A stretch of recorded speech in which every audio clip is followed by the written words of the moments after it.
अब चुनाव आउन लागेको छ हैन। मनाङ जिल्लाबाट जित्ने प्रतिनिधिहरूलाई चाहिँ तपाईहरु के समस्या सुनाउन चाहनुहुन्छ? बाटो नराम्रो छ, त्यसमा बाटो बनाऊ भनेर भन्दै छ। यहाँ एउटा पुल हैन अहिलेसम्म बन्ने छैन नि त? बन्ने छैन नि, त्यो बनाउनु पर्यो। त्यो तलो पुल त एकचोटि बनाएर ठगतर पाकेर गयो, के नमिल्यो होला नि।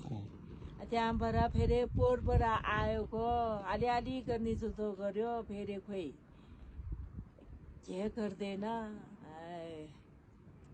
कुनै। हामी ठुलो मान्छे होइन, समस्या त छ नि त है।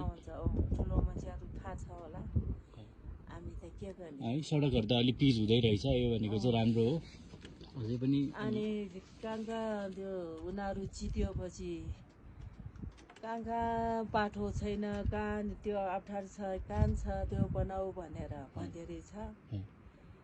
अनि त्यही होला नि, त्यति नै हो। किरा निस्किन्छ खेती रोपेर, फाबुर 2-3 यस्तो निस्किने बेलामा सबै किराले काटेर खाली बनाएछ खेतीको। खाली बनाइदियो कहिले सधैँभरि होइन। अनि फेरि फाबुरमा पानी हालेर चिसो पारेर छारेर फेरि हाम्रो हातले गोड्देर फेरि त्यो रोप्छ। सिँचाइ चाहिँ राम्रै छ। अनि पछिको चाहिँ अलि राम्रो आउँछ। अगाडिको किराले खाइदियो, किराको चाहिँ त्यो खनिएपछि माटो मुनि बस्छ। मान्छे त्यो किरा नियन्त्रणको गर्न सकिरहेको छैन, त्यसले चाहिँ धेरै असर पारेछ।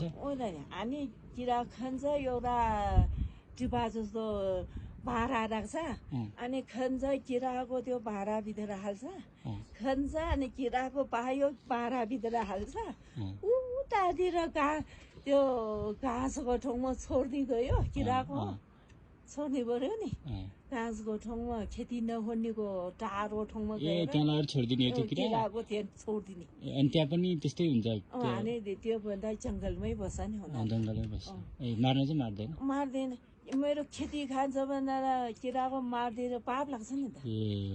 अनि एउटा त्यो हाम्रो के हाल्ने टिपा जस्तो एउटा लग्यो, त्यो भित्र हाल्यो, त्यहाँ भित्र हाल्यो, यति हुन्छ। अनि यति भएपछि जङ्गलतिर टाढो हरियोको ठाउँमा लगेर त्यहाँ छोडिदिन्छ खेतीमा। अनि खेती कहिले यस्तो हुन्छ, कहिले त्यो उरिएको चारा